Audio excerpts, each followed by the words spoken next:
Good evening. Well, we had a lot of chatter back there. Welcome to the Fredonia Central School District Board of Education meeting for Tuesday, June 6, 2023. We start each meeting with a pledge of allegiance to our flag, and I've asked Mr. Adam Lush to come forward and lead us in the pledge. So around here, Adam is one of our prized seniors, headed off to the Ohio State University. So I pledge allegiance to the flag of the United States of America and to the republic for which it stands, one nation, under God, indivisible, with liberty and justice for all.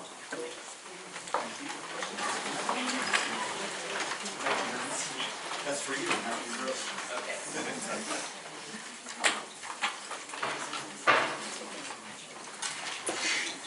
So again, welcome everyone. We have the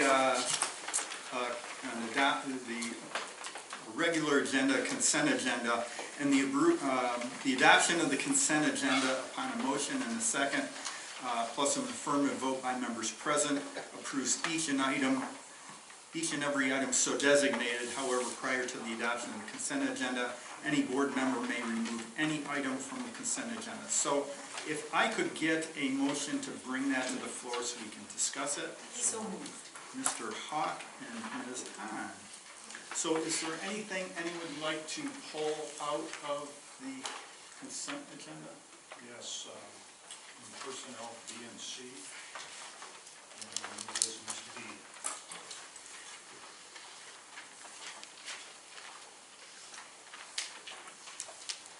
E, C, and what was the other one, Mr. Hawk? B. 7, you said B and C? That's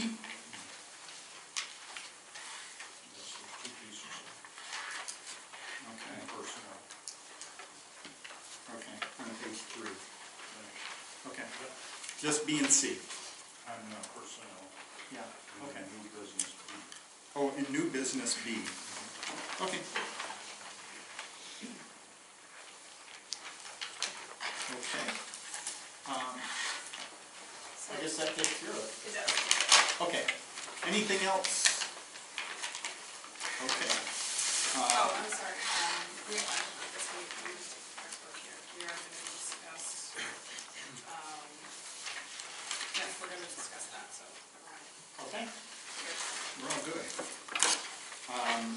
With that, all those in favor signify by saying aye. Aye.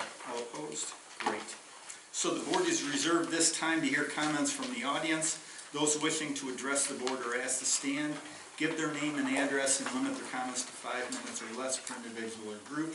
Concerns and comments of this session should be directly related to items listed on the proposed agenda for this meeting. Is there anyone who would like to address the board for public comments? Nothing tonight. Okay. So, with that, we have 2 special presentations tonight.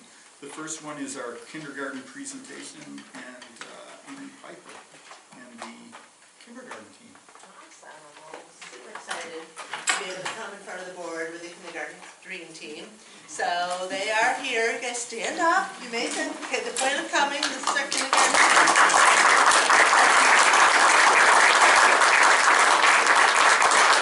I want to thank them all for being here. They make me look good every day, so I just have to thank them for that because they just are the most dedicated, amazing group of professionals that I've had the pleasure to work with. I'm going to turn it over to Donna Hill, and she's going to introduce their presentation. I don't have to talk into the video. I'm loud enough. I'm a kindergarten teacher. First off, we'd like to thank you for having us here tonight. And we thought, instead of standing up here and just telling you what we do on a daily basis or giving you data, we decided that we were going to show you what kindergarten is actually like. So we put a video together, kind of like a day in the life of a kindergartner that will show you some of the things that we do in kindergarten. So we hope you enjoy it.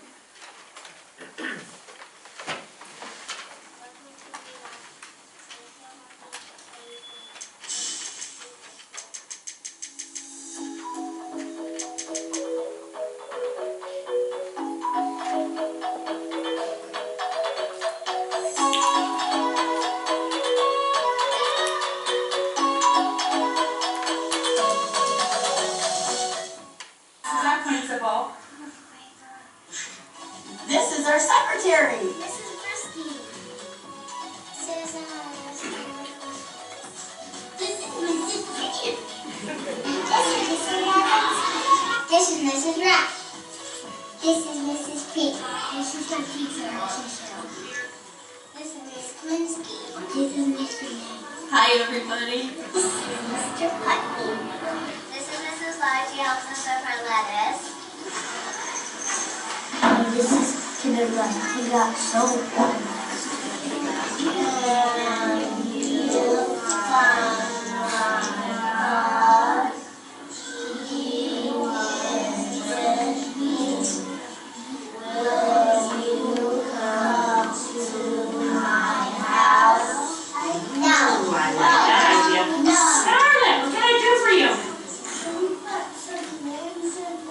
Oh, you want me to write new sentences with names again? Yeah. All right, next week you'll have new names. We learned how to count to 100 in kindergarten. Your mind and body in shape. Let's get fit, have some fun. Count to 100 by 1. 1, 2, 3, 4, 5, 6, 7, 8, 9, 10, 11, 12, 13, 14, 15, 16, 17, 18, 19, 20, 21, 22, 23, 24, 25, 26, 27, 28, 29, 30, 31, 32, 33, 34, 35, 36, 37, 38, 39, 40, 41, 42, 43, 44, 45, 46, 47, 48, 49, 50, 51, 52, 53, 54, 55, 56, 57, 58, 59, 60, 61, 62, 63, 64, 65, 66, 67, 68, 69, 70, 71, 72, 73, 74, 75, 76, 77, 78, 79, 80, 81, 82, 83, 84, 85, 86, 87, 88, 89, 90, 91, 92, 93, 94, 95, 96, 97, 98, 99, 100. In kindergarten, we're learning about shapes. What time is it? Now! Eyes are Walking, ears are listening, voice is quiet, body. still. All right, friends, we're going to review some shapes. What kind of shapes have we been learning about? Maddie? Solid shapes. Very good. Solid shapes. What is a solid shape? You can't do something to it. Riley? You can't smush it. Good job. All right, our first solid shape looks like this. It's very round. It looks kind of like a ball. What is that called? Silas? Sphere. A sphere. Good. Everyone say sphere. Sphere. Perfect. We have to review vertices, edges, and faces. Let's go over what those are one more time. Faces are Flat. again. Faces are flat. B for vertices. Again. B for vertices. And E for edges. One more time. E for edges. Perfect. So how many vertices does a sphere have? How many pointy corners on a sphere? Catalina? 0. 0. Nice job. Perfect. What about edges? E for edges, those straight sides. How many straight sides are on a sphere? Anya? 0. 0. You got it. And the last one, faces. Remember, faces are flat. How many flat faces are on a sphere? How many different ways can we stand it up tall? Connor? None. None. What's the math word for none? 0. 0. You got it. Perfect. All right, I'm going to skip around. I'm not going to the next one. We're going down here. Who knows what this shape is called? What is that shape called? Anais? It is a cone. Very good, it's a cone. All right, we're going to look up here at vertices. Remember, vertices are sharp, pointy corners. How many vertices are on a cone? Maddie? One, just one right there at the top. Beautiful. Edges, show me E for edges. An edge is the straight side. How many straight sides are on a cone? Straight sides. That's key. Ruthie? None. You got it. And the last one, faces. Faces are flat. How many flat faces are on a cone? How many different ways can I stand it up without moving? Kaden? One, just one. You got it. When what in kindergarten we write in our journals. This is wishy-washy. I see an Easter vest. Kindergarten we learn lots of sight words. Sound out. What if we can't sound it out? Then we say the letters. Then we say the letters. Here we go. G-O-2. G-O-2. So what's our word? Two. How about this one? R. We are. So our word is R. Ready? W-E-N-T. Went. And you can sound that one out. You can sound that. And as long as we get that in there, right? When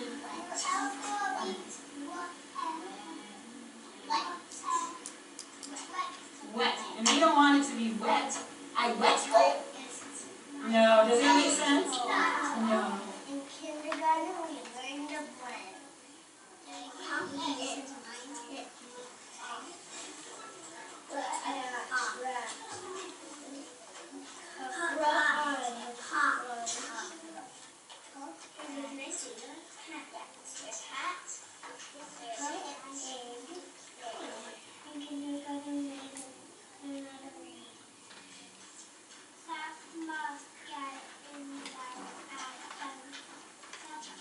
Jumping on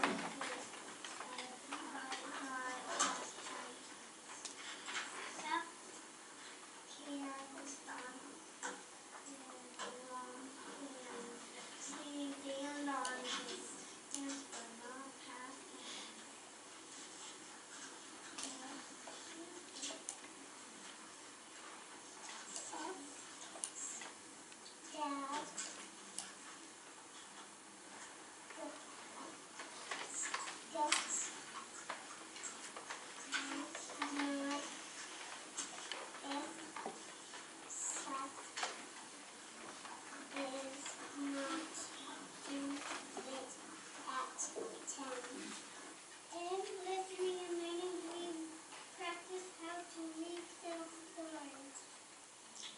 Who would like to say action?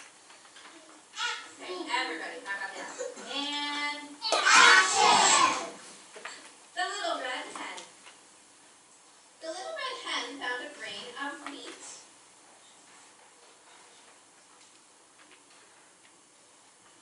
And what did she say?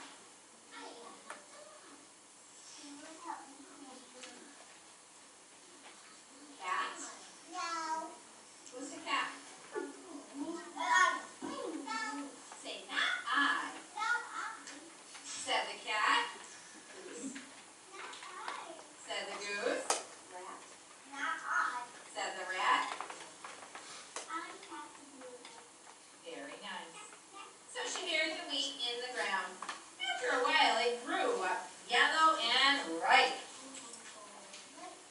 This wheat is ripe now, she said.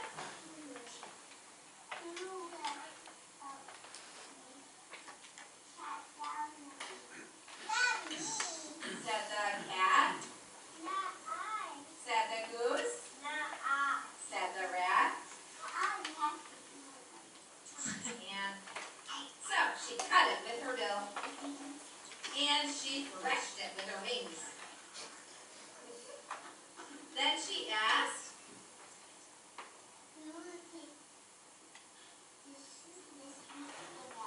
who will take the sweets in the mill?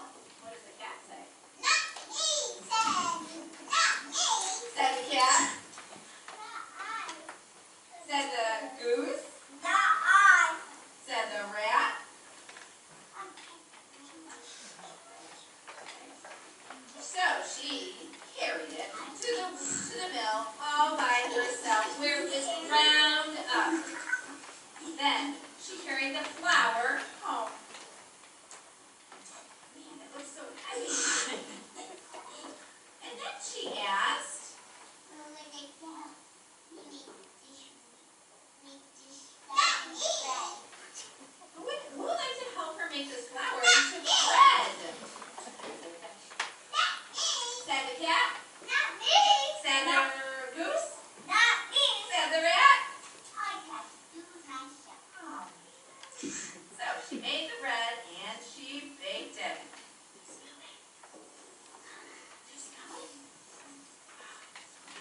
Then she said, Who will eat the bread? said the cat, I will. said the goose, I will. said the rat.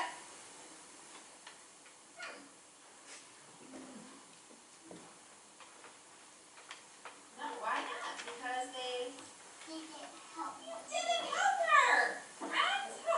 Then she called her baby chickies. 1, 2, 3, 4 of you baby chickies, come on over.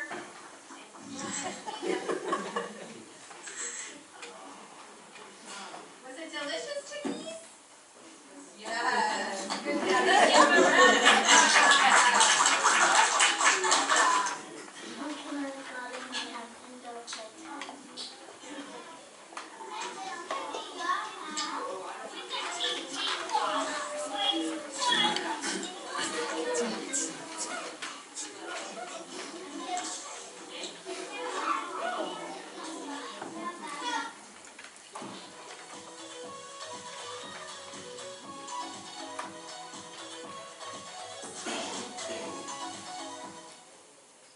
At kindergarten, we get to play on the playground.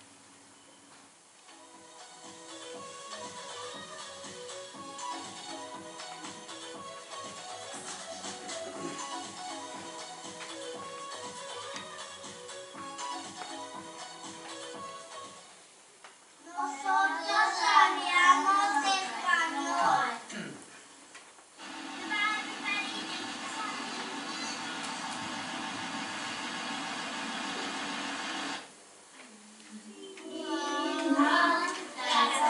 My teachers care, my friends, they are cool. We're free to be me, and we're running so at Villa Primary School.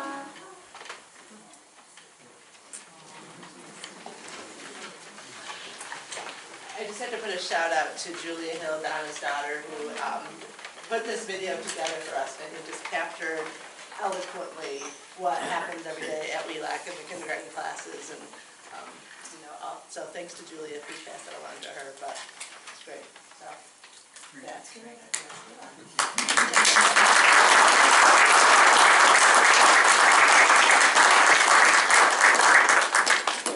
Any questions from the board?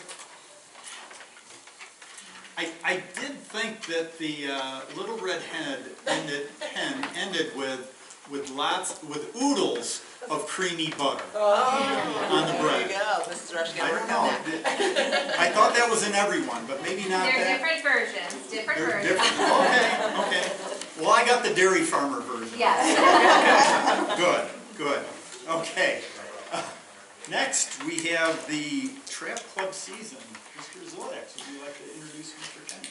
Yeah, and before we get there, just again, thanks to WELAC and thanks to Mrs. Piper. And again, the initial thought here was that we started doing presentations or brought presentations back to our board meetings. And it initially started about making us familiar, making us aware, keeping us aware, reminding us of what happens in the daily grind with our instructional program or things happening in our schools. And from there, we kind of started to really think more about how are things innovative, how are they dynamic, how are they global within our schools. And then we also started to branch into things beyond our instructional program and other programs. And here's a good example of a club that was formed this year, something we haven't been involved in the past and haven't participated in the past, but had the opportunity with the board's support to establish a trap club, and they're here to kind of give us a little summary of what happened over the course of the season. I had a chance to get out on a Wednesday evening for a competition, and then also on another Wednesday evening for a end-of-year celebration. And for me, it was really cool to see the camaraderie that's been built, not only amongst the students and the coaches, but also the families. Who really seem to have come together and develop bonds that maybe weren't there in the past, or maybe deepen some of those bonds that were there.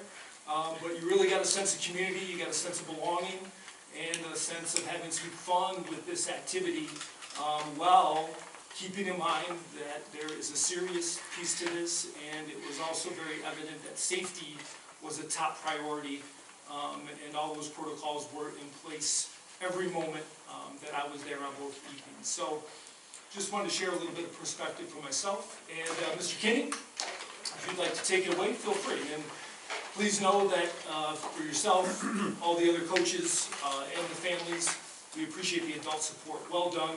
Thank you so much. Thank you. This is Leah, one of our female shooters.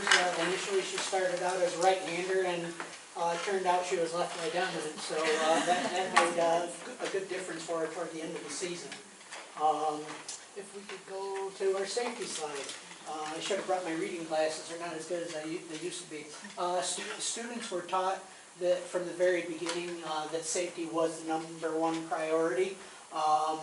With the coaches, we had electronic earmuffs, so we literally didn't even have to see if a student was using their safety, because the earmuffs were so good that we could hear the students on and off when their safety, when they needed it. So that was one of the stipulations I know Mr. Ziliaks wanted, and the kids can attest that we followed that. The safeties were engaged at all times until it was their turn, and I would say more than 80% of the club were new to track, and they did very well. The participants showed that they could enjoy the sport responsibly with that safety in mind.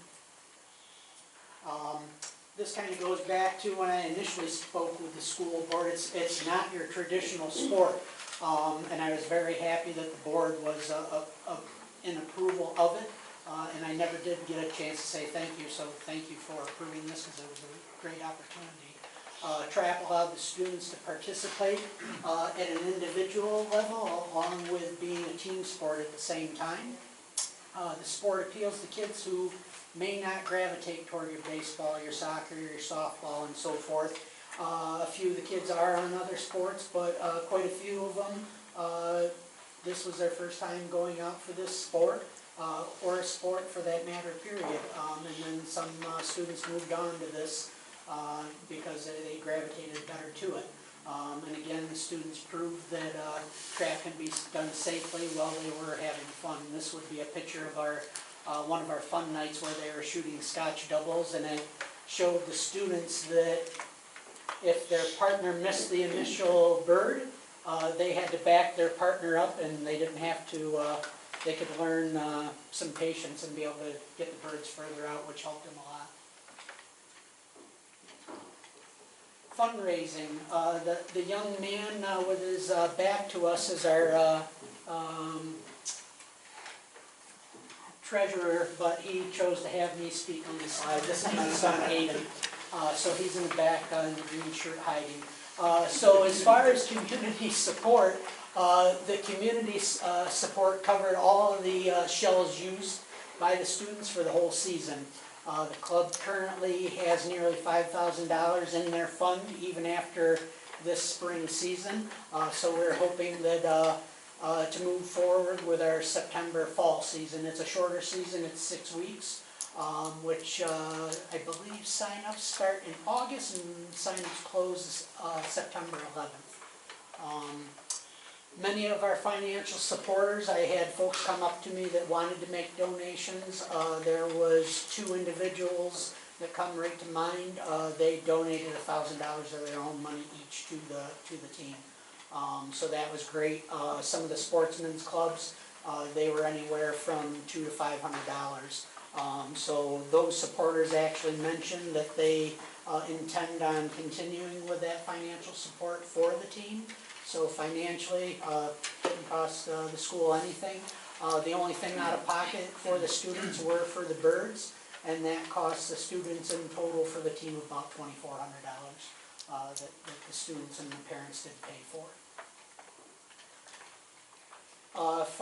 For our team standings, this is our team photo.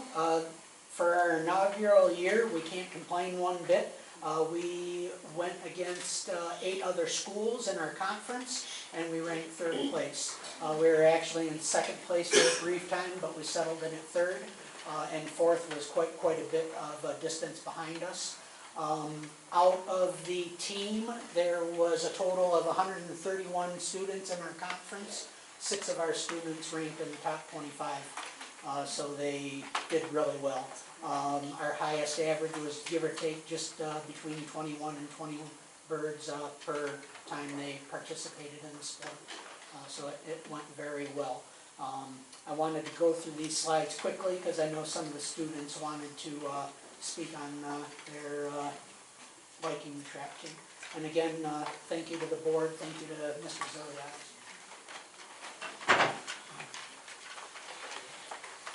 This is our president, Ethan Willebrandt.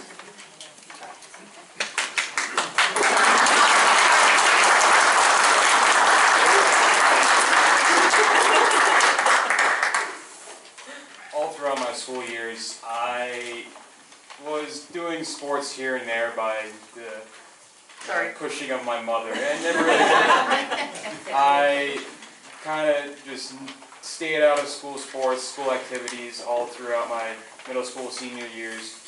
When I heard the creation of this club coming about, I was overjoyed. As soon as I started getting into the club, I had felt like I had a place to be. It was the first time that I felt as if this was a perfect fit. This is a place where I can belong, and a place where I had fun and would do 100 times out of 100.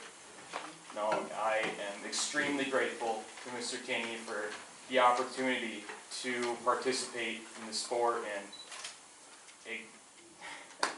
it's hard to come up with words to express my gratitude and overjoy of how much I'm thankful for the school board and Mr. Kinney to allow us this opportunity to participate in this sport.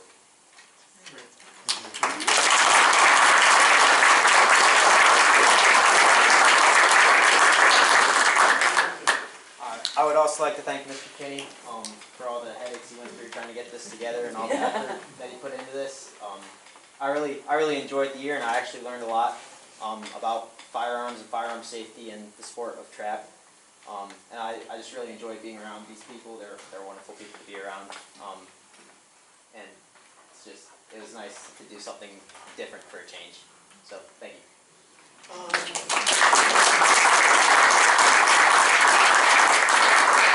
I hear Adam does have a collection of hats at home, but one is a little more tattered than the rest. He was one of our only students that during competition got 25, got a perfect score. So the tradition is that their hat does get peppered a little bit, so he does have that trophy at home.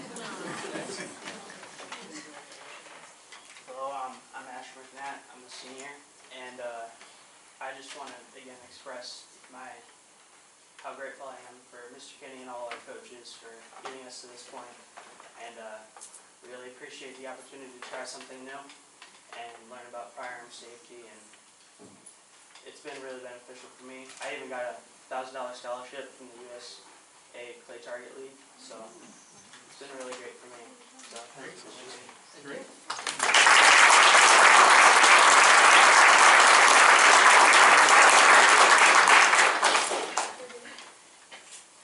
Everybody good? All right. That was one thing with Asher's scholarship that he did receive. The Forestville coach let me know that they had those opportunities. What did you have to do to be able to do an essay, or what did you have to apply? Just had an essay, yeah. Okay, so they had, I believe, 34 states, if memory serves me. So it applied to 34 different states where they had teams, and he was fortunate enough to have $1,000 to go toward his college because he's in the environmental sciences. So that was one of the prerequisites. So again, thank you for the time, and thank you for letting us do this. I hope you're happy with the results. Thank you very much.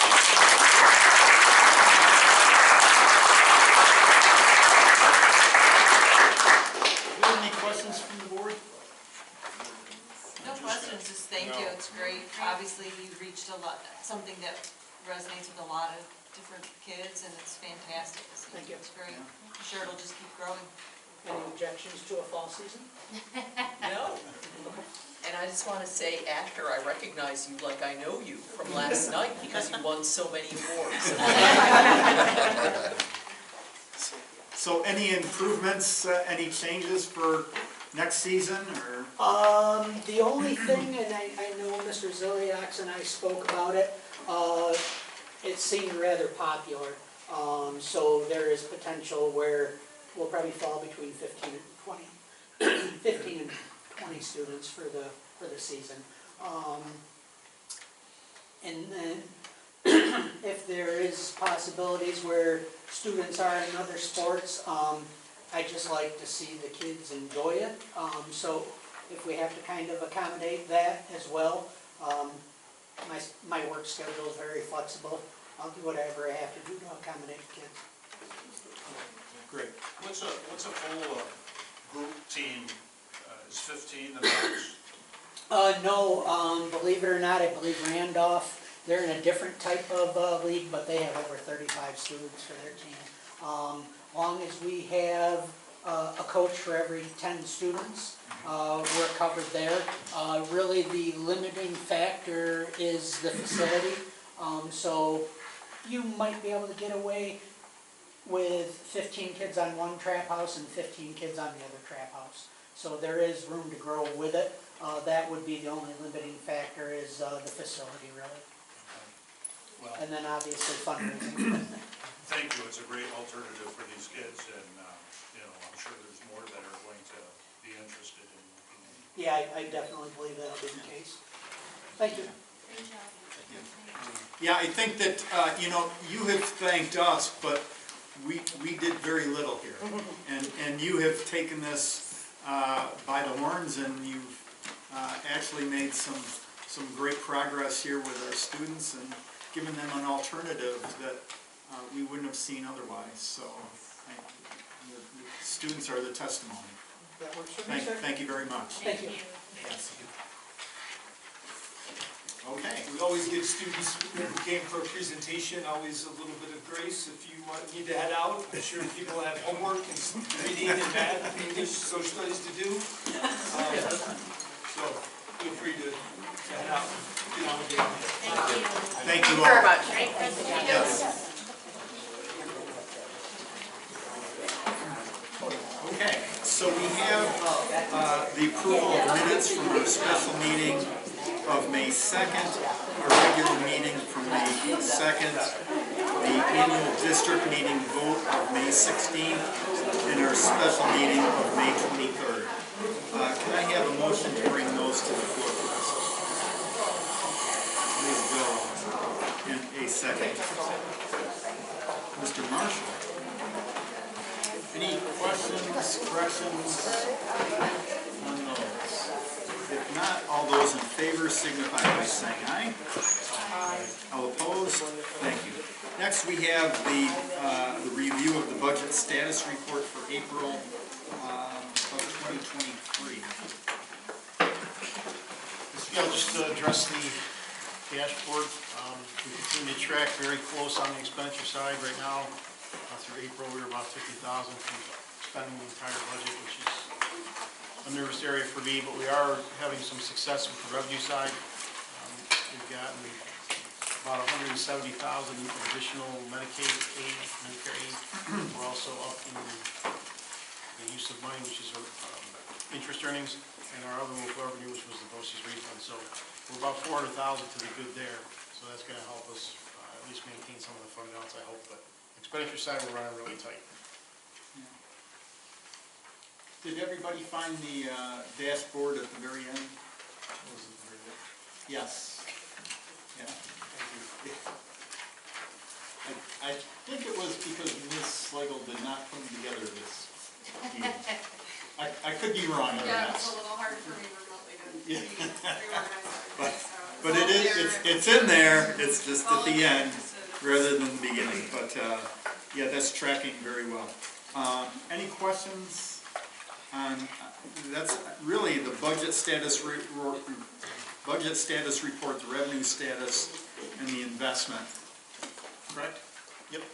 Just one other thing on the revenue, we did receive $198,000 in April, which was excess cost aid, which was an anticipated receipt. It was anticipated. Was Okay. Okay. Questions? So, John, I've got a question on budget.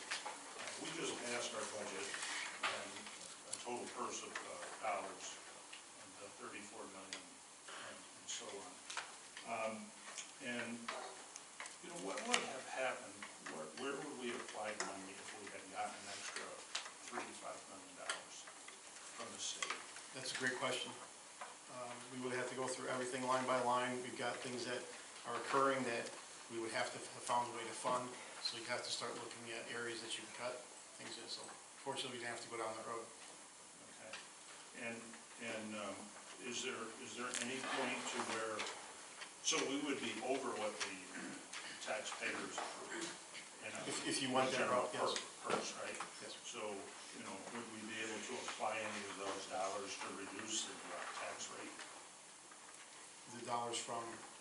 The excess money from the state after we approve the budget? Oh, that we received when they approved the budget. Yeah, what you do there is in August we do the tax levy, and you have the opportunity when you do the tax levy to change it for, on the expenditure side, contingent expenses, which would be something day to day or that you had to have, and then you can offset that with revenue, or you can offset revenue against the taxes as part of the process. So there's an opportunity there, yes. Okay. So that isn't anything that we would address now or we would discuss now as an alternative to be prepared to make that decision for August? You wouldn't do anything till August at the time of the levy, but you could discuss it between now and then, certainly. Okay. So would there be an option to reduce the tax rate with the additional funds that have been given to the school district? The option would be there. You also see whatever adjustments occur due to changes in assessment and the equalization rate too, which can fluctuate the rates as well. Right. Part of that would have to be a consideration of things that have occurred since the budget was approved. For example, we had the bid opening today for the transportation, which is being evaluated, so I don't have the dollars on that yet. So we'd have to see where that landed in comparison to what I budgeted, and also take a look at everything else that's happening. I guess I'm oversimplifying things because what we're looking at is just the purse of money. And, you know, we've received additional funds from the state. So looking at having been presented with the knowledge of the transportation piece and yet, well, a couple of the negotiating units that we're discussing. So that would be interesting to see how we would be able to apply to help people in our district and stay within that total dollar amount that was approved by our people in the district. Yeah, certainly you'd have that ability. So when would you think would be a good time to start discussing that? Well, you could really, at any point in time that you wanted to now. You know, once we get the evaluation of the transportation bid, that'll kind of clear that section up for us. We do have still a couple of positions that we need to talk about, which would be potentially out of that pot of money, and we do have the contract negotiations going on as well. So all of those factors play into what you could or couldn't do, but yeah, you can talk about now. And I feel like that last piece, just to clarify a little bit more, we've been monitoring over the last several months, really thinking about what are our needs in the area of special education, ENL. There's some questions about sections in music and art. Also just general, our student services, our counseling staff, mental health support. All of those things are sort of under evaluation here as this school year wraps up, as CSE meetings and special ed decisions are being made. And we also have that influx of students who move out or move into the district. And all of those things are in play right now to really think about what are those, I don't want to say last minute, but things that we need to establish here at the end of the school year that could potentially impact that conversation. So in my mind, those pieces, the transportation piece, it'll be interesting to see if we do have anything remaining out of this year's budget, and then I think we'd be in a position to really dig deeper into that conversation. So I guess part of that conversation, my thinking would be we would be increasing our budget from what was passed by So the 34 million, let's say 400,000, we would be adding to that, that dollar amount, to that basket of funds? Well, it depends what you end up doing with it. If you pick up a contingent expense, say you pick up a teacher, you would have to increase your budget, which you're allowed to do as a board for a contingent expense, and then you would have to offset that somehow, otherwise it would affect the tax levy, and you obviously don't want to do that if you don't have to, so. I guess, you know, and I'm sorry for the constant repeating of myself, because what you're telling me seems to differ from what I'm asking. And what I'm asking is, we would be increasing what the taxpayers from our district approved as a basket of money. Potentially, depends what we did. Right. So if we were to stay within that basket of money that the taxpayers approved, we would then look at options as to what we could do to help the taxpayers and reduce the tax rate. Right. And again, some of the reductions or changes in the rate could occur on its own through assessed value and equalization rates.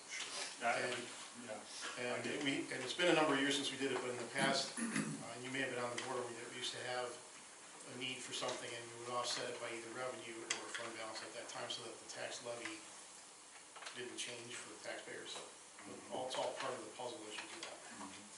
And so, what is the deadline for our tax warrant?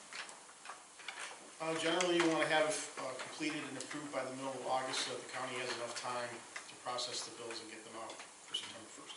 So, I only know this from having some real estate dealings that actually, we are June 30th, the end of our fiscal year, July 1st starting, but the warrant doesn't actually affect anything until August, beyond the beginning of our new fiscal year? Correct. Okay. And so that's middle of August, there's no specific deadline? No. Okay, so whenever we send it to them? And the issue is that the assessors have to go through their process of finalizing their data that they submit to the county, and they typically don't have that finalized till August 1st. Okay. And then off of that, we kind of work with where the board meetings are to schedule the approval. So that information you'll have for us, or we'll be able to provide for us for our first meeting of August to discuss this? Yep. Okay. Thank you. So if we kept the basket of money that the voters approved set in concrete, that's where it is. There's two ways that we could adjust the additional funds from the state, and that would be to decrease the amount of reserves that we pull, or to decrease the tax levy. Or you could opt to do nothing, in which case it becomes excess revenue and essentially it's fund balance. Keep everything the same, don't adjust for it, and that becomes excess revenue. Okay. Okay. John, when does the bus process come to a, or when do the bids, when does that process take place, opening of the bids? The bids were open today. They were today. It was a rather extensive binder, and then also part of the bid requirement was that it came on a flash drive, so that information was sent by me to the company that's helping us today. They figured it was going to be several days before they get back to me. I have no idea. Based on when I looked at it, we got a little bit of calculation there. So. How many bids? One. Okay. They had a second company. First student was the bidder. They had a second company that was interested, but they did not submit it. Okay. And this was using, we spent additional funds to use a headhunter, so to speak, and there was no results. The issue is, in our area, you would have to have a facility, and if you're a current contracting bus company, and you take on Fredonia, you have to have 25 buses available, and that's just reality, so that's not going to happen. So the company that the headhunting group tried to get was a large company from downstate that was looking to expand up this way, but apparently it wasn't persuasive enough. This headhunting company, though, correct me if I'm wrong, they can help with streamlining our runs and things like that, so we could save there was a feeling Dollars in in general, that when they regard. looked at the preliminary information, that we might be able to do something for lesser two, which each of us should take off. So, in addition to the transportation, Dr. Zelex, you mentioned that, you know, we have some other needs that we know we didn't satisfy everything in the budget that we put out to the taxpayers. So if that's coming in, when would we also then be able to match up and say, you know, these other needs that we weren't able to satisfy the first time around, if we want to consider the value of that to the district in this conversation? Yeah, I mean, we're pretty much there. Tomorrow, we do have an administrative council meeting where that is part of the agenda, and really trying to come to resolution on, first of all, what exactly are the needs, and then how do we best meet them within the parameters that we have. So to Lisa Horton's question, that's a really good question in regards to how are our needs met and covered by the rescue money. So it really depends on the exact topic. So when, for example, we recognized we wanted some mental health support at the elementary level, part of what we used the ARP money for was a social worker at that level. Now, the downside of doing that is that we basically got 3 years of funding for that position. This is year number 2. We'll have another year. And we'll be at the crossroads at that point, is can we maintain that position or not? Other things like the purchase of iReady, the purchase of second step curriculum, are things that sort of become part of the routine of the district, and some of those upfront costs that were a one-time cost get taken care of through the ERP money. So able to keep something like that continuing in the district doesn't carry the financial burden that it might, or it did when we paid to do all the onboarding and have everything set in the district for those things to function. So it's a little bit of hit and miss, and it really depends on the exact situation. But those are just a couple examples of how we've done it and the pros and cons of what that brings. So somewhere in the information, we get a lot of information given to us regularly. There was somewhere around over $2 million. How much was our original allotment? John, so there was several smaller pieces to I'd this. say you probably low threes total between all of them. So proportionally, we're not spending the full amount. Well, you have some salaries dedicated for this year and next year, so that'll take a chunk up. And then in the initial planning stage, we put things in that we thought would be appropriate, that now we're realizing, well, we can do something differently than that. So we've got to go in and do some amendments to pick those items up. And then there's also additional student wellness, mental health kinds of things that we're trying to do. Okay, so, I know it's a big umbrella that you're speaking of as far as things that we need in the district. I just would like to know, some type of conversation as to what types of those things can be covered with those rescue dollars, at least as a start. Sure. Has always been excellent at being conservative. Right. And even when they have a lot of money, working in that mindset. Right. So right now, as I sent in a recent board communication, if we spend the money that we plan on spending with the remaining ARP money, we should have about $350,000, maybe closer to $400,000 remaining, that there's options to do something with over this next 12, 14 months. So there are possibilities. Again, I think what most districts were conservative about and are thinking about adding additional staff beyond what we've done. It would really, at this point, be for an additional year, and then we'd be at a fork in the road of what does that mean the following year? Could we maintain that position, could we not? Which is a discussion we've had time and time again. Correct. And so has there been any headway as far as extending the time allotment for the monies that were allocated? Yeah, we do not have any indication that that will happen at this point. Now, what New York State might do, even on a fairly short time period, that's up for debate. But as of right now, they're beyond some chatter, I would say, over the summer into the beginning of this school year. It's really been quiet about any kind of extension or anything beyond a year from now, basically. Thank you. Sure. Thanks, John. Any other questions on the budget review, budget status, revenue status, or investment report? Okay. If I could have a motion to bring forward the treasurer's report for April. Mr. Johnston, in a second. Okay. Ms. Gallo. Mr. Forbes. All good there? The left balances with the right. Debits and Top to credits. bottom, side to side. Okay, that's good. Any questions on that? Yeah, John, in looking at the outstanding checks, we have some checks outstanding that are nearly 2 years old. What happens there? What's the process? About once a year, we send a letter out to the people that have the larger ones, about the time of doing that, and then we either replace them or avoid them.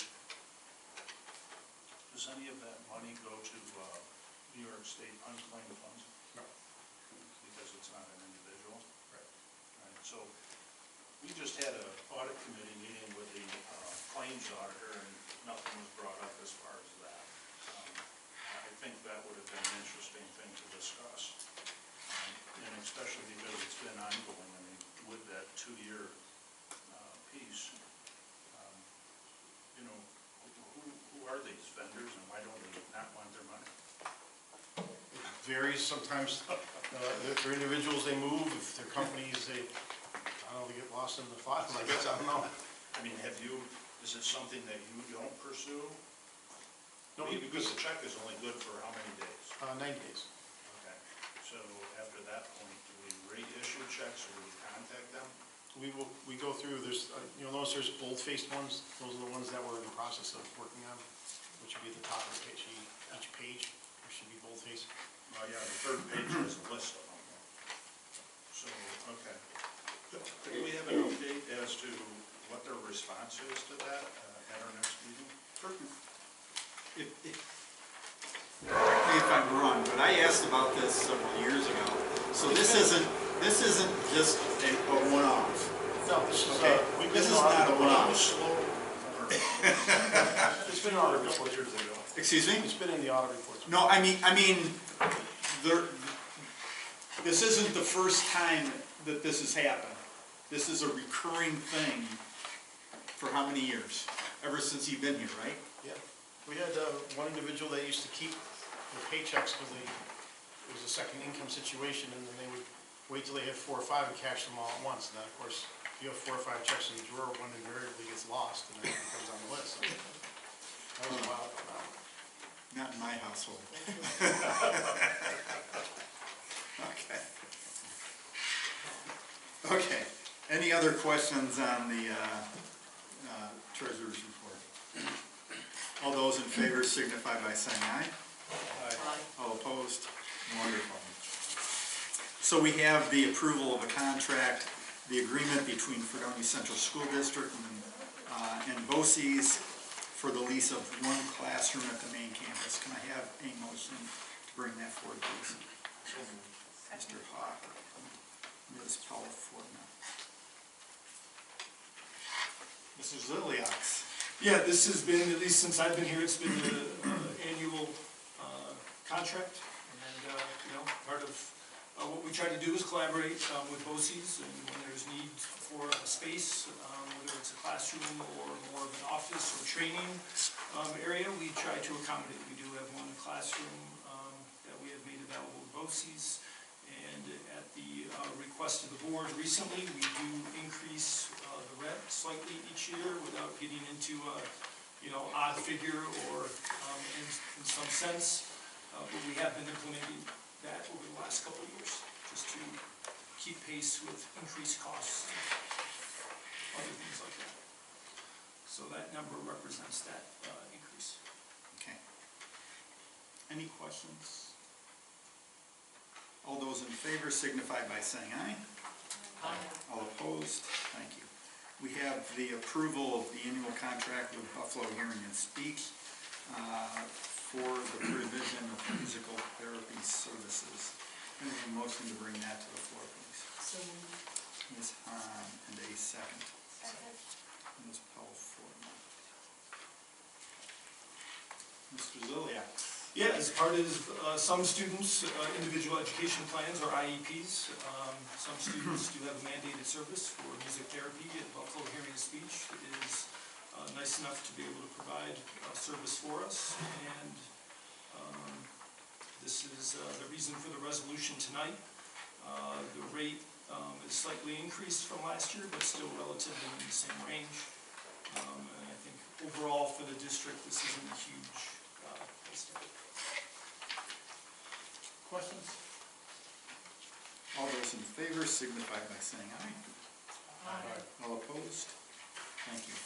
Next, we have the approval of the appointment of Addie Wixler to a 12-month position of temporary clerk 2. Can I have a motion to bring that to the floor, please? Ms. Goa, and a second. Second. Mr. Marshall. Yeah, so this is a little bit of a domino effect, just to remind everybody where we are. So we are excited to have Abby on board. She'll be working in the special education office with Mrs. Farrow. Please remember that it was Ms. Wakefield Ramirez who left the special education office for the similar position in the elementary office that was created when Ms. Brisky left the elementary office and ended up down at Wheelock with Mrs. Piper. So therefore, the position was available, and we're happy to have Abby on board. You notice here she is listed as a temporary employee. Again, that goes back to the need for most people who come on board to have to take the civil service exam once it becomes available. Assuming the person scores well on that exam, then they become a probationary employee for a period of time, and eventually earn permanent status. So that's the reason for the temporary status currently. Addie is a Dunkirk grad. She does have an associate's degree from JCC in business administration. She has a variety of work experiences, clerical and education, insurance, and also in the medical field. She has experience as a daycare assistant, a teacher aide in Dunkirk, secretary at local parochial school, as well as being a preschool teacher with that same organization, and has also worked in a medical office as a receptionist. She also has taken courses at SUNY Fredonia in early childhood inclusive education, and she is also a parent in the district. Seems to be a good fit all the way around, and we are happy to have her join our team here in the special education office. Anything, Mrs. Farrell, you'd like to add? You covered it all, but just meeting her, Abby's a lovely person. We're looking forward to having her. She's starting tomorrow. Great. Okay. Any questions? All those in favor signify by saying aye. Aye. All opposed? Thank you. Next, we have the approval of a resignation of Taya Sharp, middle school science teacher. If I could have a motion to bring that to the floor, please. Mr. Hawk, and a second. Second. Ms. Hahn. Okay. Mr. Ziliak. Yeah, I'm going to start off, and if Dr. Wright, if you can listen in, and you may need to chime in. So this is a really unique scenario, and what we're finding in general in education at this time is that there is, on multiple levels, a shortage of staffing, faculty and staff. In particular, subject areas seem to be more affected. Science is one that is in that mix of being more and more difficult to find people. So The state is really trying to be creative about how people are getting their certifications. Back in the day, and even now, some people go to college, they major in something like I did in history, and at the same time, you get your teaching certification, you student teach, and then you become certified. Other people take slightly different paths. In this particular situation, and I don't want to make this so much about the individual, but just the situation. We had an individual who got a degree in biology without any teaching certification, and then said, I'd like to go back and get my certification. And in New York State now, you can do that through a community college, in this case through JCC. So this is relatively new, and it was new for us as a district processing this, and we're also learning a little bit along the way here.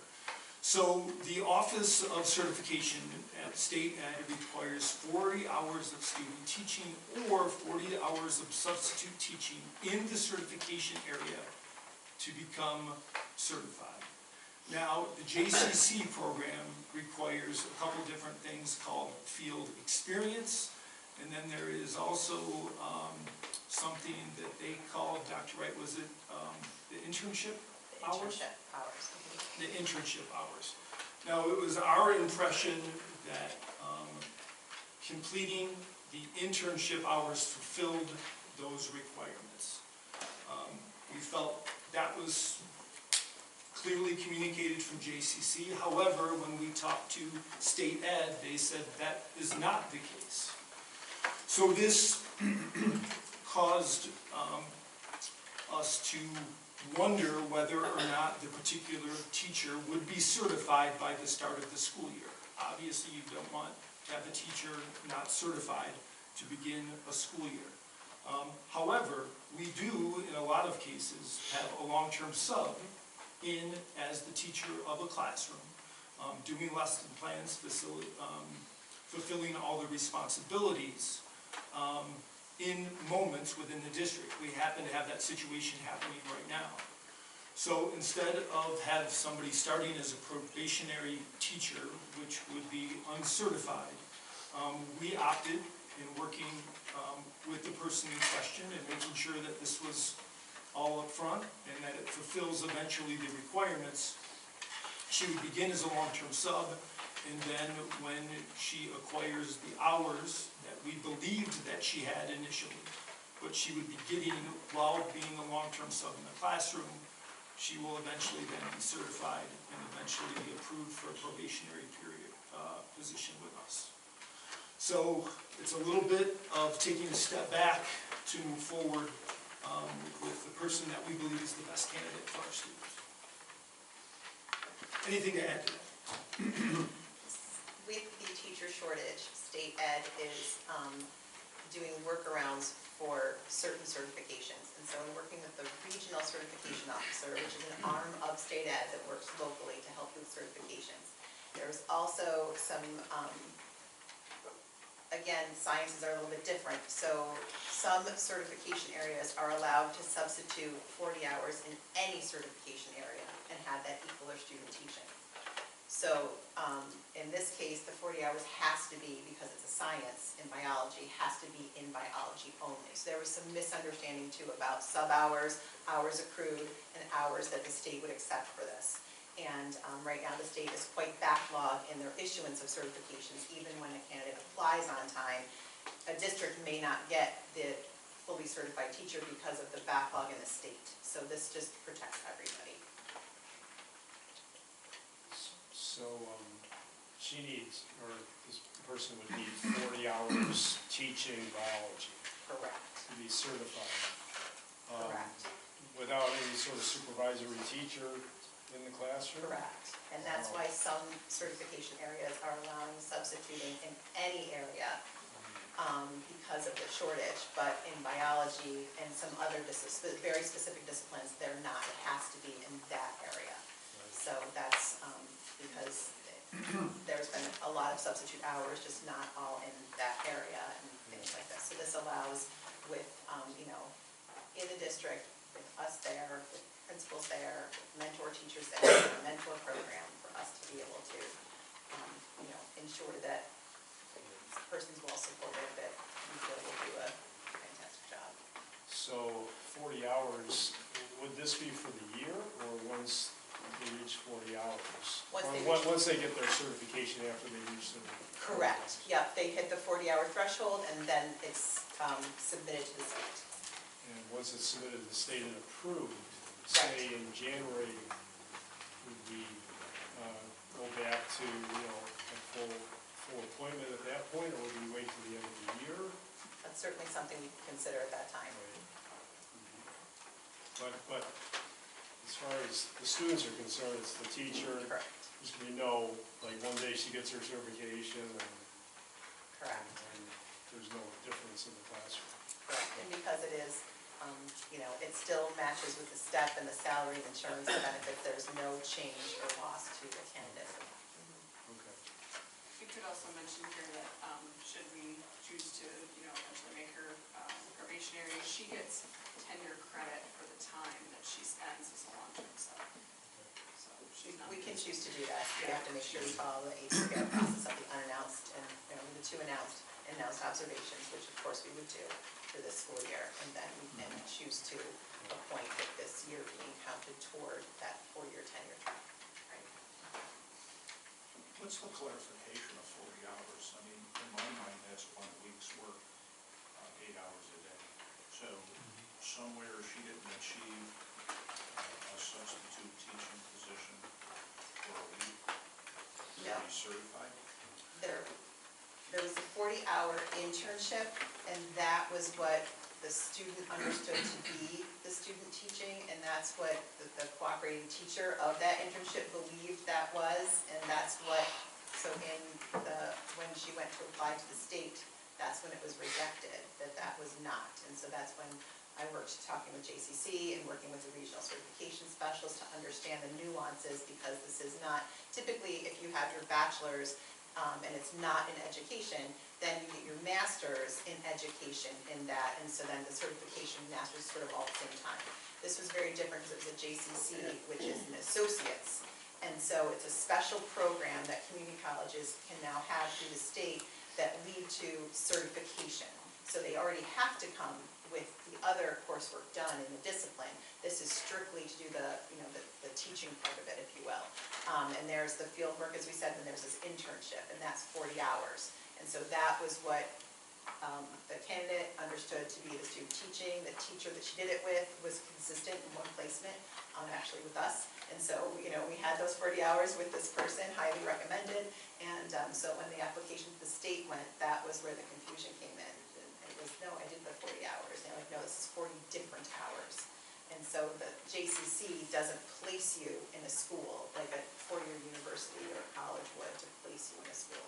It's up to the candidate to do that. So there was just a lot of confusion with new regulations, and I mean the 40 hours of subbing, that's all new to address the teacher shortage. That's a brand new thing that we're navigating. And like we said, certain certifications, it can be 40 hours in any area, and other certifications, it must be 40 hours in a specific area. So, and this is one of those. I think I share your question. How long does it take to get the 40 hours in?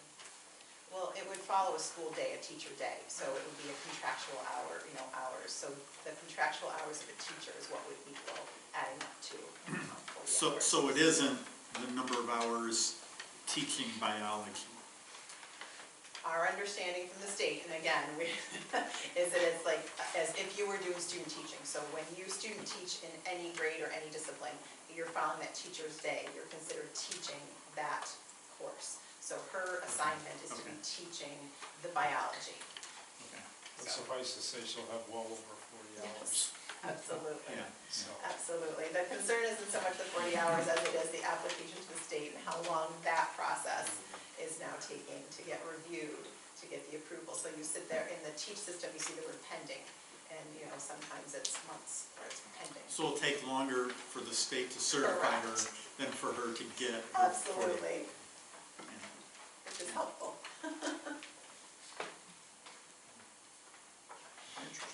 Yeah, in talking with on the HR listserv and some other superintendents, this is a lot of first-year teachers in this certification process are being appointed 1-year long-term subs as they wait for the certification exams to get, graded and scores returned, the certification status from the state to go from pending to certified.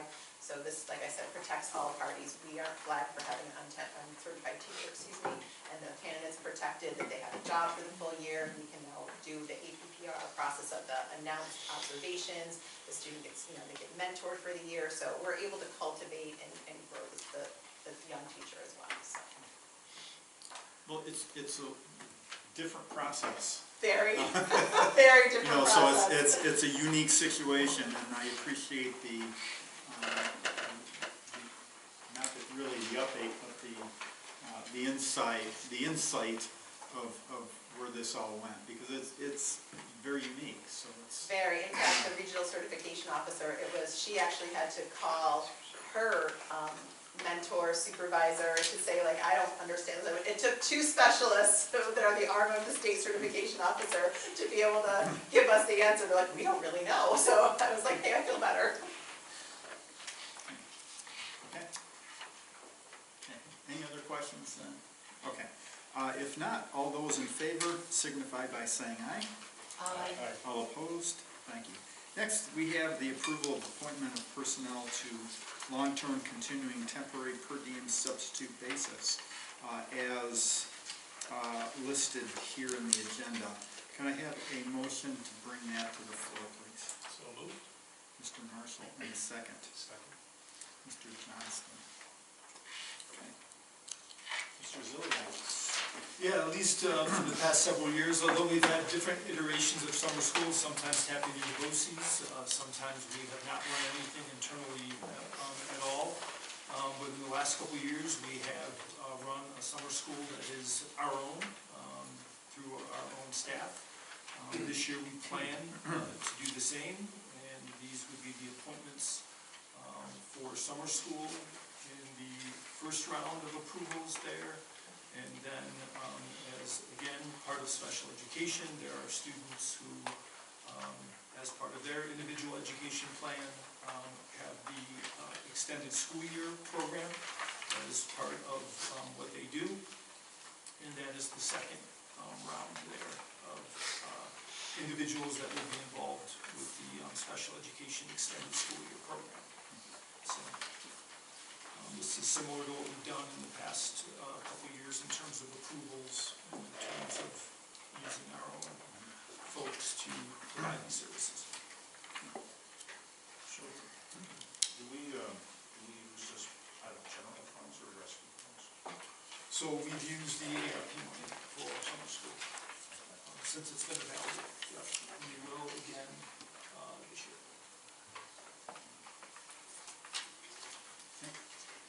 Any other questions? Okay. All those in favor signify by saying aye. Aye. All opposed? Thank you. Next we have... Well, so technically we pulled out all of C, and there's C 1, 2, and 3. So unless, Mr. Hunt, you just wanted to pull out C 1? So, I thought of this as one piece. C as one piece, not three separate pieces. Unless they work differently, and that would be Mr. Zealand's work differently. Is this all due to our summer program? There's three pieces here, right? Summer school, then extended year, and then the long-term sub appointment. Is that all? Yeah, those would all typically have different, we would bring each of those to the table and vote on those individually. So if you don't need to do that and you want 2 and 3 to be in consent, you can do that, but it's up to you. Yeah, I'm fine with that to have it in consent. Okay, so I just want to mention on number 2 then, under food service, that individual, Kim Lead, she's no longer able to work over the summer, so I just want to take that name off. So that will be pulled out of the consent agenda.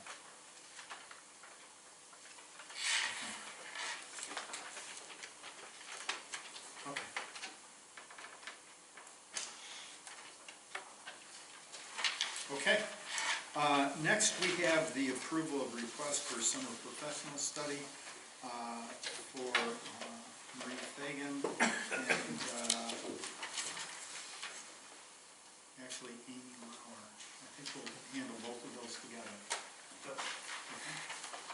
have a motion to bring that to the questions? So, Mr. Pop, any second? Second. Mr. Rowland, yes. Yeah, so a couple pieces to this. One is, again, I just want to offer the general explanation that this is part of the FTA contract, and as part of the agreed upon provisions, which has been there for a number of years, as long as I've been in the district, this is not new. There is the ability to request funding to tap into some summer learning for the individuals part of that association. If you recall, last year we had someone travel abroad as part of a way to focus on art. This really connects back to the idea of, again, innovation, being dynamic, being global, especially in the math and sciences, and also thinking about how we might be able to make greater connections to some of the STEM initiatives that we have happening right now, especially at the elementary and the middle school. There is one slight adjustment. Ms. Slagle, you wanted to mention to us about the amounts here? Yeah, I just wanted to point out that the total for each individual for the trip is what is listed here. But written in the FTA contract, there is a $2,000 maximum per person, so the district will fund $2,000 of that amount. And I'm gonna reflect that in the minutes to be clear. It wasn't clear here. So I wanted to make sure that that was reflected, and that's right in the FTA contract. But we're excited when people are willing to take time out of their summer. Again, our teaching staff are 10 months employees. There's no obligation to necessarily get involved in professional development, although a large amount of our faculty does. And this really, again, connects back to mission vision. It also connects to Dr. Wright really encouraging people to think beyond our local communities and our district, and really think about how we can gather new information, new ways of doing things, which the goal here is to bring them back to the district and have them have an impact on what's happening either in those individual classrooms or potentially part of that grade level team, or potentially as part of interdisciplinary work between a variety of faculty members. So that is the goal, and that's what this provision in the contract is about. Mr. Leox, what is the process for their report out, or, providing some kind of formal sharing? Again, right, informally, whatever's happening, they're integrating it, but is that part of the agreement that they would provide some type of formal assessment and how it will be applied?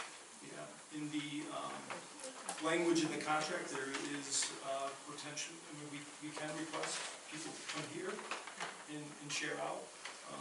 In other occasions, that's been done more at a faculty meeting level or part of a conference day. So any of those pieces are available. If the board has a particular interest, that could be something we arrange. And we have done that in the past. Yeah, for sure. Which I think is important. I agree, that's why I Yeah. asked, how do we close the loop on that? Thank you. So the reason for my putting this out is we've only been a couple of years, if that, trying to get our kids back on track. And so have you had any interaction to the understanding of what the seminar is going to be and how they can bring back some information, much to what was just asked, that could be shared to getting our kids, sort of aligned with moving ahead with the whole COVID piece that was behind us. And I've seen different things on different venues, TV and news reports, how these kids are having difficult times adjusting back into the mainstream. And so, is there sort of piece to that that's going to be brought back to the district. So, model schools is a well-known entity. And I think in this case, this has definitely more of a focus on math science, on innovation, on STEM education. Now, I don't know specifically if that will address in a very concrete way what you're describing, but I would hope that the idea of doing things differently in our classroom, being more innovative in our practices, really thinking about how to make connections between content areas would be helpful ultimately to having students feeling more connected, more integrated, and having a broader understanding of what's happening within the programs that they experience. I would hope that through that would address what you're saying. Well, yeah, and I hope that they would offer some type of recognition to the gaps that the kids have taken and had to deal with to move them forward. Because the gaps are really what they have to recognize as a teacher and as a group, and what type of sharing is going to happen to our district. And if that's the case, again, like a broken record for this evening, the rescue funds, if the rescue funds would be able to pay the total amount for that, there's only a limited amount as far as what the school district, according to the contract, could finance. Sure. Yes, no, we're open to that possibility. I think I would have to backtrack a little bit to the specific workshops, and I think we could probably make a case that they would qualify.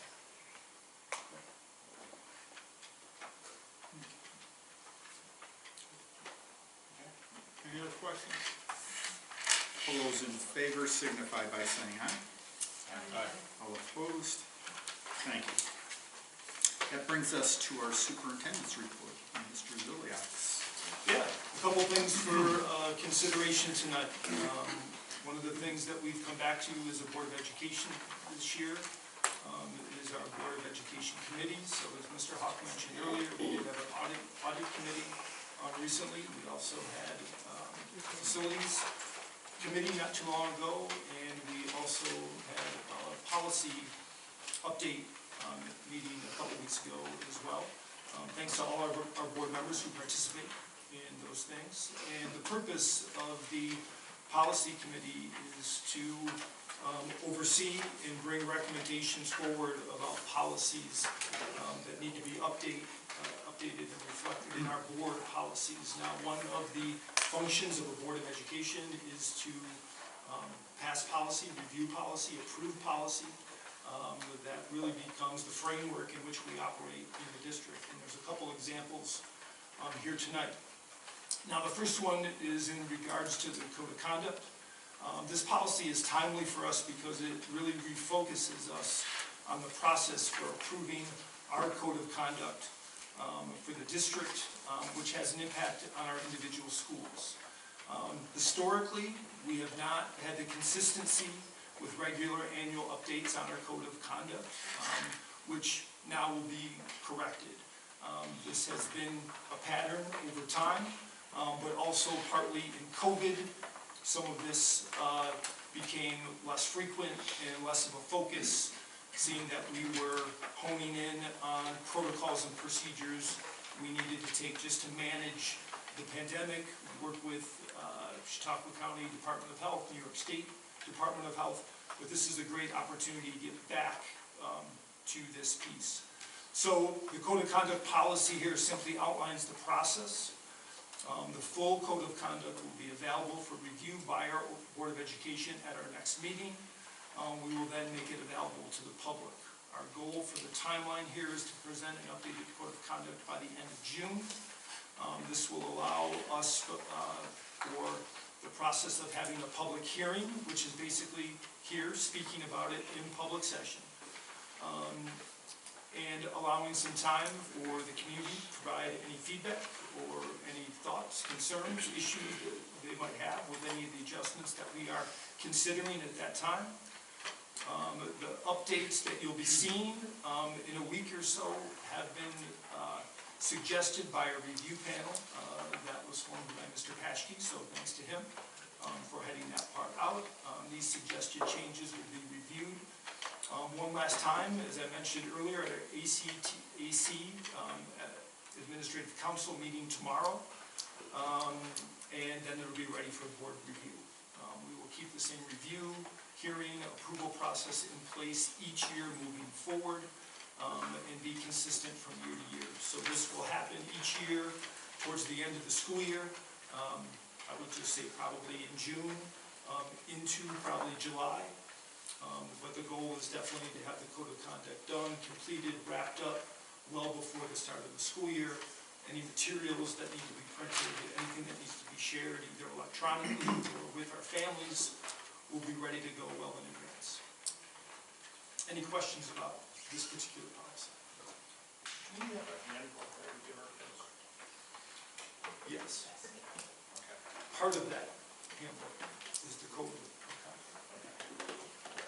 And there's a paper version and an electronic version?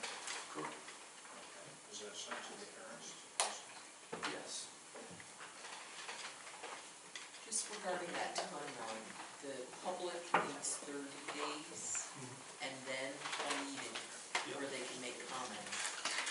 And then when after that meeting would a vote on that code of conduct take place? I think as soon as possible.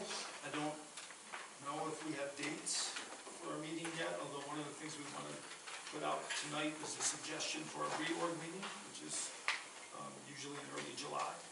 But we're already into June, so there would not be time for that 30 days public comment and voting in July. Correct. The sharing out is July. Okay. The approval into the summer. So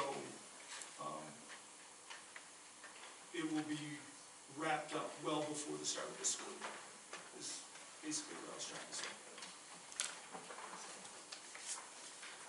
But once we approve it, then it can be printed and then it has to be disseminated, correct? Correct. It just seems like a very, very tight timeline to me.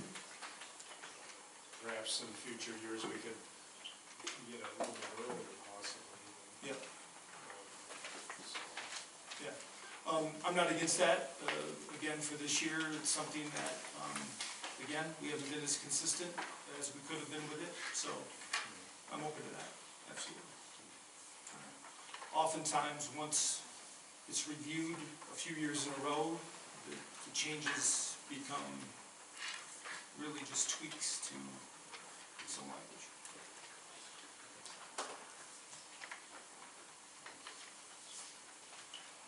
Any other questions there? The second one is in relation to our school safety plans. And this is something we have kept up on well. Mrs. Piper and also Tim Kappelmeyer have been extremely helpful in processing at least the beginning of that conversation over the summer. Mr. Kappelmeyer does a great job then connecting with local law enforcement within this process. We share with them what we've put together and get any feedback that they might have regarding any of the procedures, protocols. Sometimes there are shifts in the conventional wisdom amongst law enforcement, and they're able to help us process some of those things. In my time in education, for example, part of the procedure, there's been questions about are shades open or closed during particular procedures? Are the shades on doors pulled down, left up in certain procedures? And those things sometimes have gone back and forth over time based on a variety of circumstances. So that local law enforcement lens is important to us, and we appreciate both, or all three, our sheriff's office, our local Fredonia PD, and the New York State Troopers being willing to participate in those processes. Again, we do bring that forward in public session here prior to it being adopted by the Board of Education. Again, our current process has that in place by the start of the school year.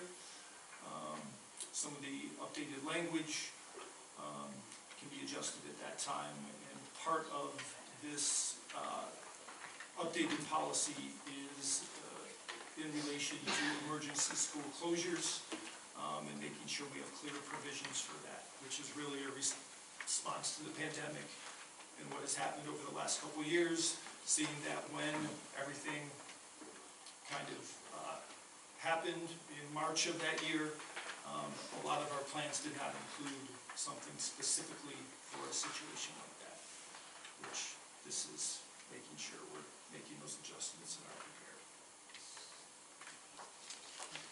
Any questions about school safety?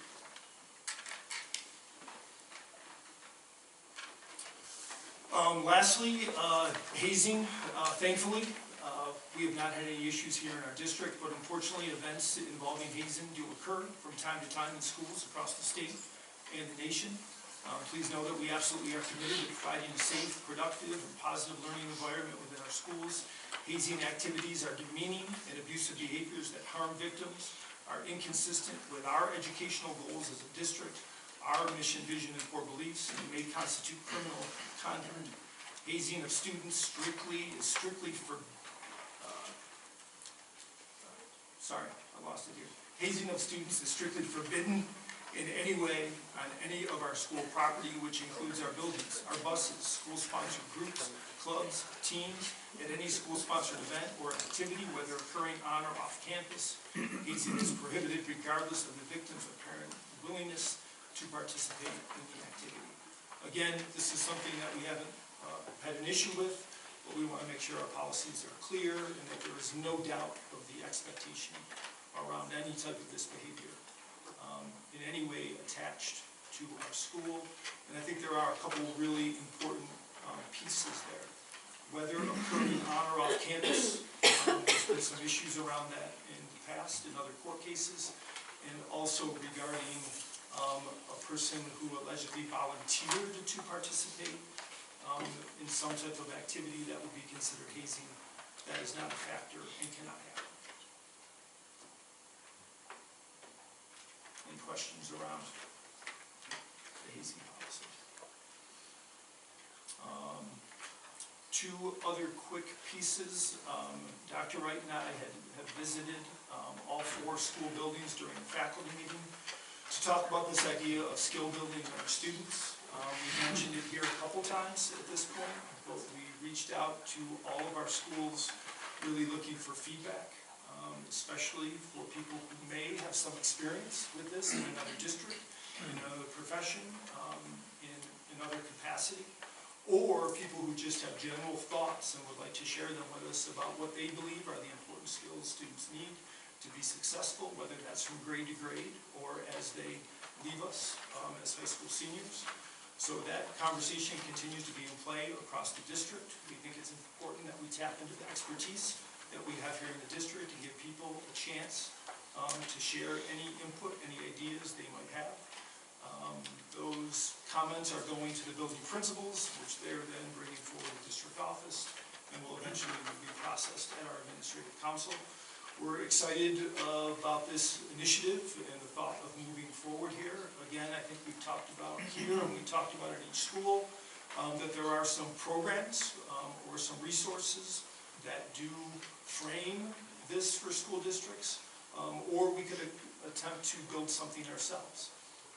We're in the process of taking a look at what's available and considering whether we might be able to do this on our own or from more of an internal process. And we'll have some information back to the Board of Education probably mid-summer as we start to get into next school year. So I have a question on that. Yep. Sure. So kids are in school, let's say, a third of the day, doing extracurricular activities and so forth. The other 2/3 of the day they're at home. So, the school district trying to achieve this goal how do they achieve the support they need from home? And how does that work into the outlook as to how this is being implemented? Yeah. I think there's two pieces to that. One is that we recognize that anything we do in this regard starts with the adults. And we would need to spend some time with the adults within our district and also the adults outside of our district, our community members, our parents, our guardians, to really bring in this understanding from an adult point of view.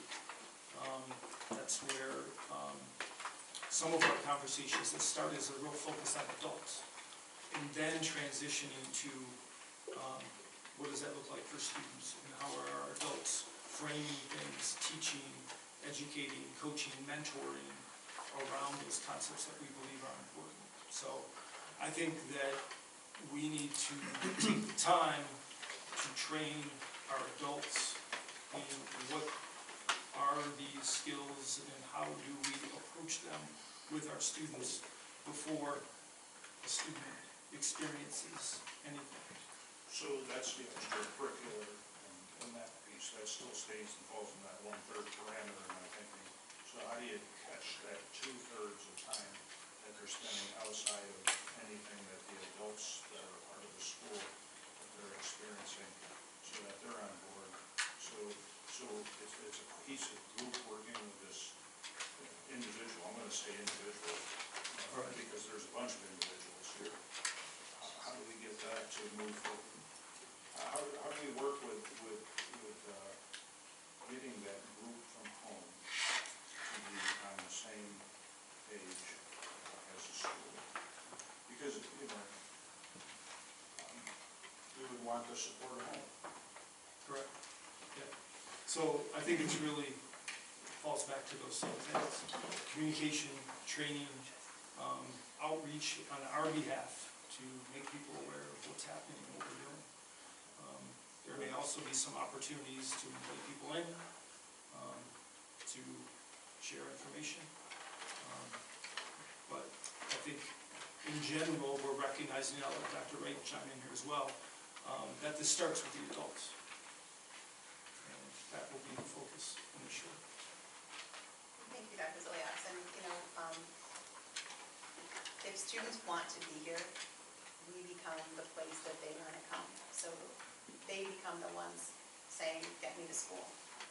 And that's really a key component of it. This becomes their safe place. It becomes a place with the trusted adults.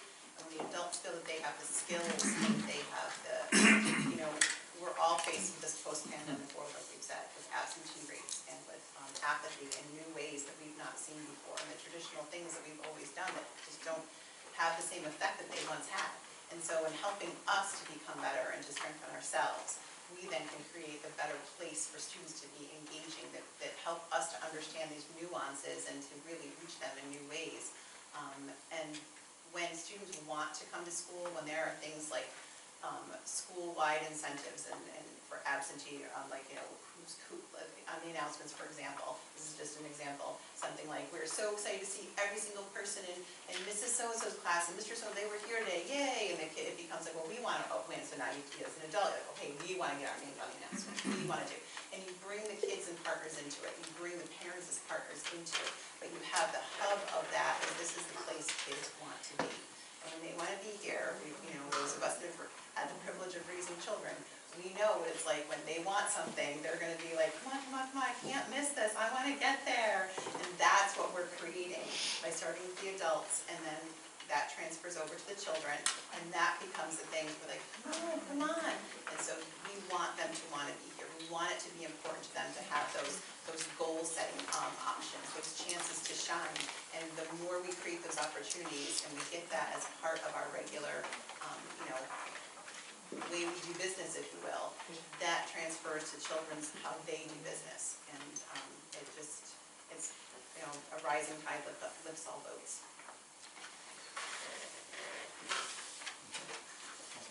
Yeah, last thing I just wanted to put out for the group, it doesn't need to be a discussion, just for consideration. As you know, each year at the beginning of July, we have a reorganizational meeting with a number of annual appointments. We try to do this as early in July as possible. This year is a little bit unique. July 1st is a Saturday, then the 2nd, then you have the 3rd and the 4th on a Monday and Tuesday.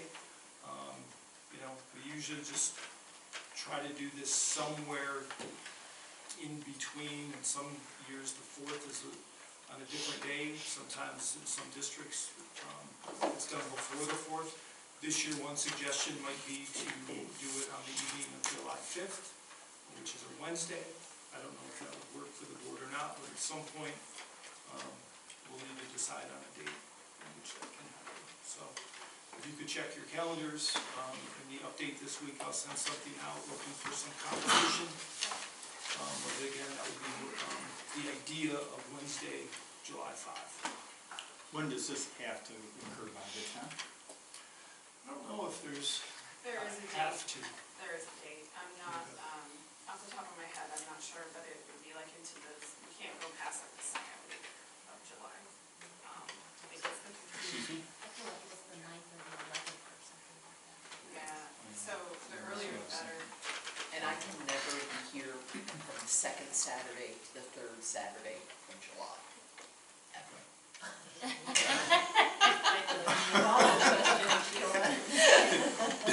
Did we know this when you got onto the board? Cape May, New Jersey. Oh, yeah.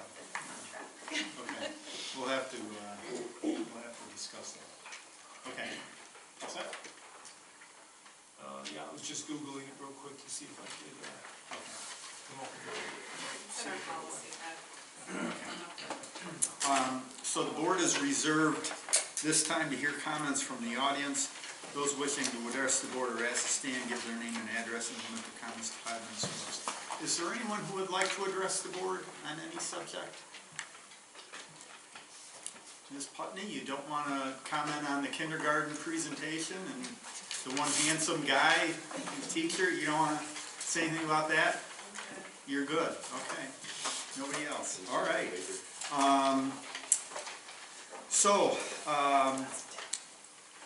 The board has received a letter from Christine Schnars seeking re-election through the board resolution to the position of New York State Association School Board Association, New York State School Board Association, Area 3 Director. We did not include that in seeking board approval at this meeting for basically one reason, and that is if there's a board member from Fredonia who would like to be the Area 3 Director, I don't want to approve Ms. Schnars and then lose out on one of our own board members. So, if one of our own members would like, we could definitely stand behind it. Tight lips. Just saying. Okay. The next regular Board of Education meeting will be Tuesday, June 20th, 6 o'clock here in the high school library. Mr. Forbes sent out an email earlier yesterday on tuition rates. So if I would just remind everybody to kind of look at those, get our thoughts together on where we're going to be for the next meeting, because we would like to have that done before the 1st of July. That would be perfect. Okay. And lastly, I believe that you have your portion of the super eval done.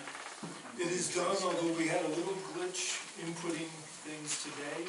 I'm thinking it'll be there in the next 24 hours. Okay, so just as a reminder to the board that that will be the next thing we have to tackle and get the evaluation done, look at his, do our own, and then move forward with that. So, Mr. Aldridge. yes. I just wanted to piggyback on our conversation. I was able to pull up the policy about the reorg meeting. Yes.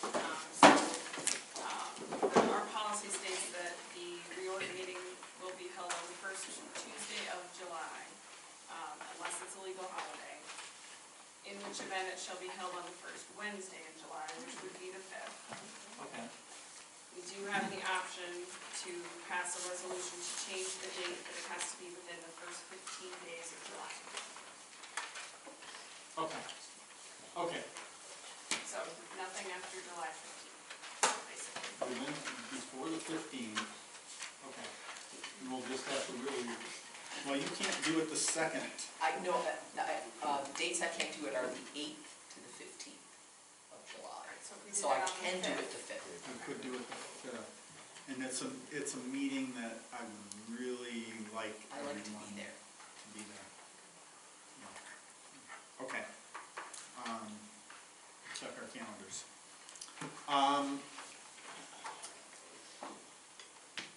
No further comments, Ms. Collins. No further comments. You're good. I'm good. Ms. Gillo. Ms. Palaforta. Sorry, I have a couple. Okay. Well, Mrs. Piper, please tell your team, really wonderful presentation. I feel like we were all swept up in the video that we didn't really get to engage, but it was wonderful and so fun to see the kids. I appreciate that. So thank you very much. And the trap presentation also great. Two things for board members. I had the opportunity to go to the BOCES board meeting in May, which was really great, and can really see why we have more and more students wanting to go to BOCES. They're really doing exciting things there. We had a great presentation from the Laguita Center and faculty from there, and the passion and the energy was just really fantastic. And also at that meeting, they approved 2 shared athletic trainers for our BOCES area, so hopefully, right, we will have some access to that.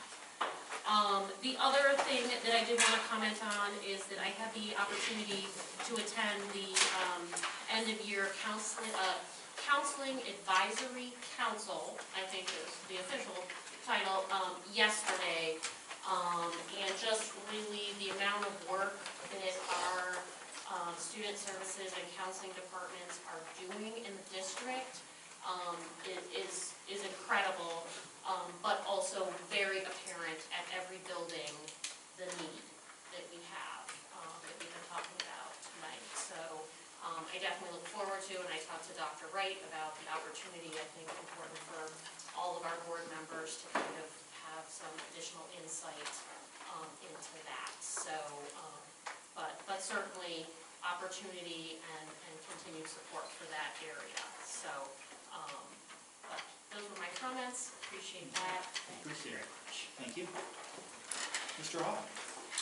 So, Ms. Piper, I think that your presentation takes Mr. Bennett's by a nose. I'll let them know. I look forward to that, this topic, all those little smiley faces and the teachers, it was awesome. I'll pass that along. Yeah, please pass that along. And smart boards, is that something new with them?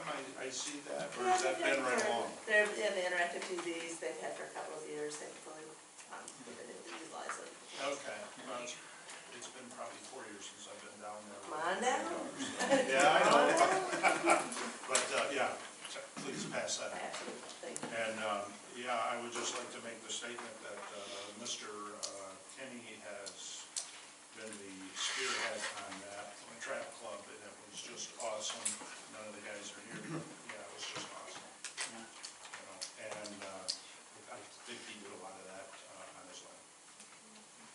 Big So, shout out. I know I've talked a lot to him. Yeah. So, great job. Mr. Marshall. Just wanted to recognize all of the students in the district who were in attendance and won scholarships at the ceremony last night. It was a great job. Mr. Patrick's not here. Not only the students, but all the sponsors of those scholarships. Absolutely. Makes a community. Great to see the community so Yeah. involved in It our is great. students. It is great. Yeah. Ms. Hahn? Here, and loved hearing from your team, Mrs. Piper. They're very special when hearing from them through the video. And the track club, I was really moved by the president of the track club's words, and it really hit home. He was saying how he wasn't really interested in other organized sports, and but he was so grateful for the track club. That really came through in his words, and I think it's moving us closer to a vision where every student is included in something outside of academics, and I think it's so important to those kids, so I'm grateful for that. It includes males and females. Yeah, it's great. Yeah.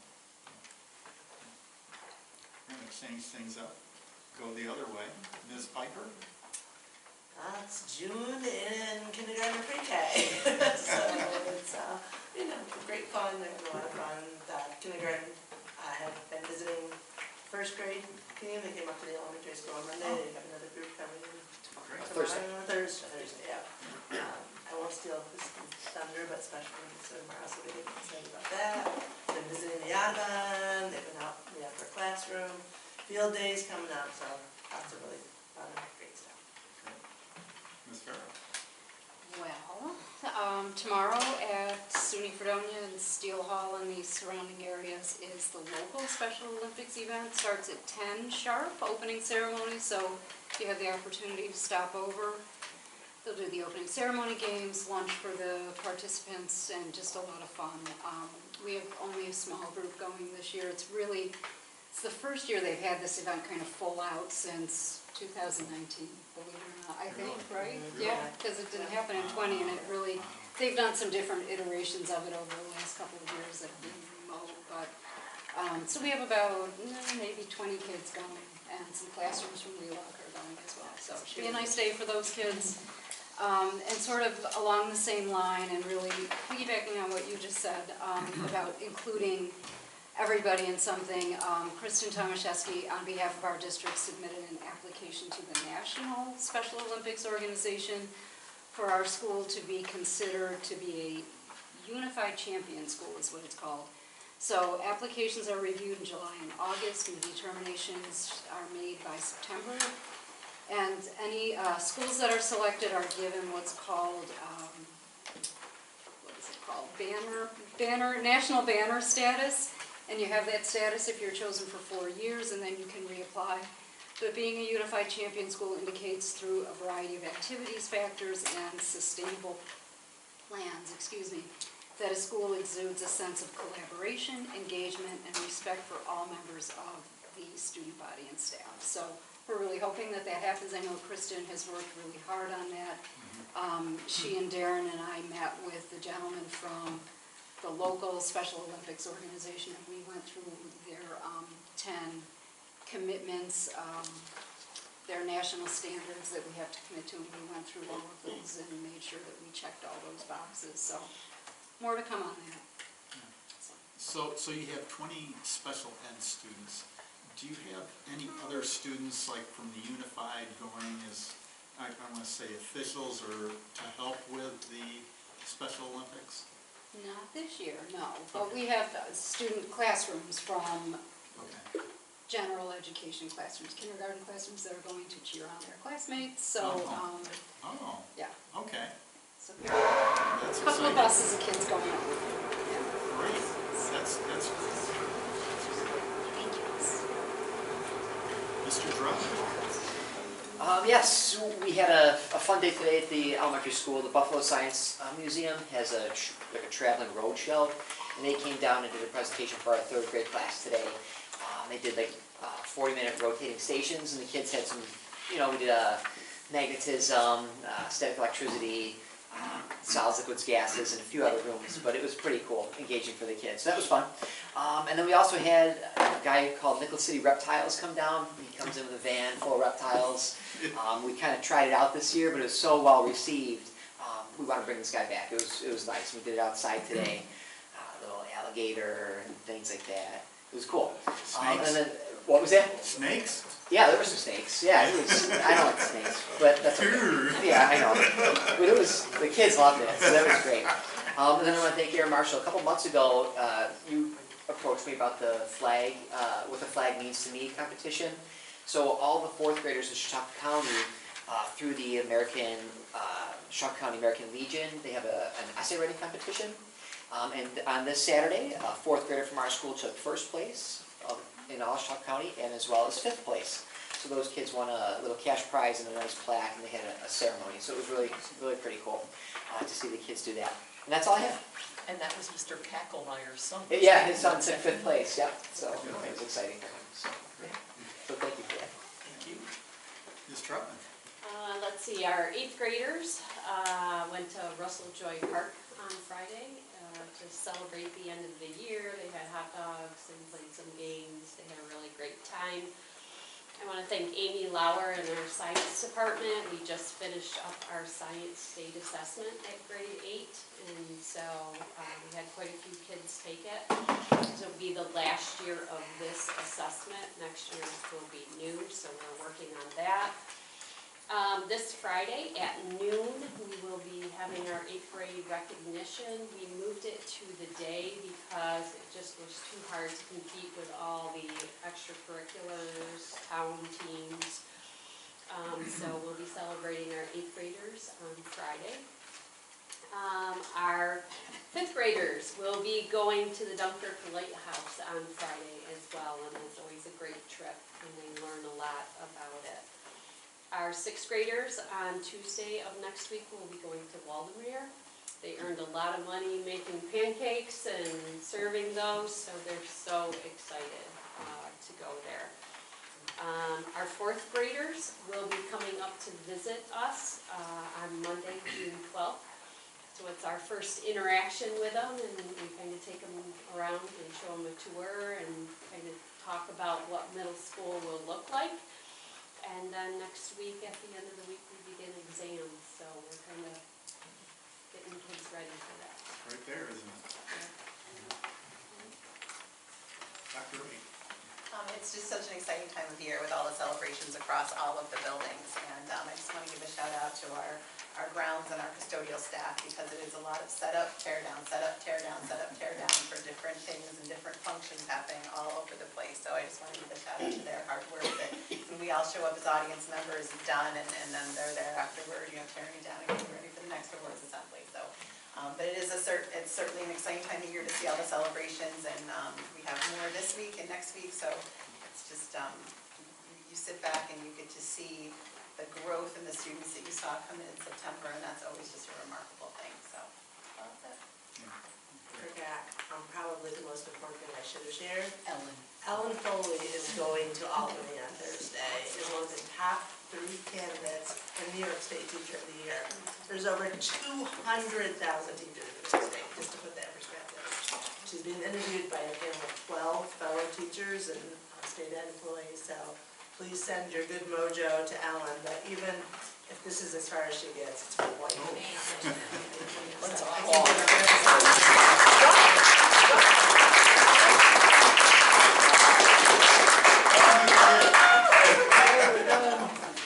Thank you for letting me. Yes. Yes. Mr. Forrest? Nothing. Nothing? Ms. Slagle? You got nothing, huh? Okay. All right, so the board anticipates the need to enter into executive session. If I could have a motion to go into that, I appreciate it. Ms. Ford, in a second.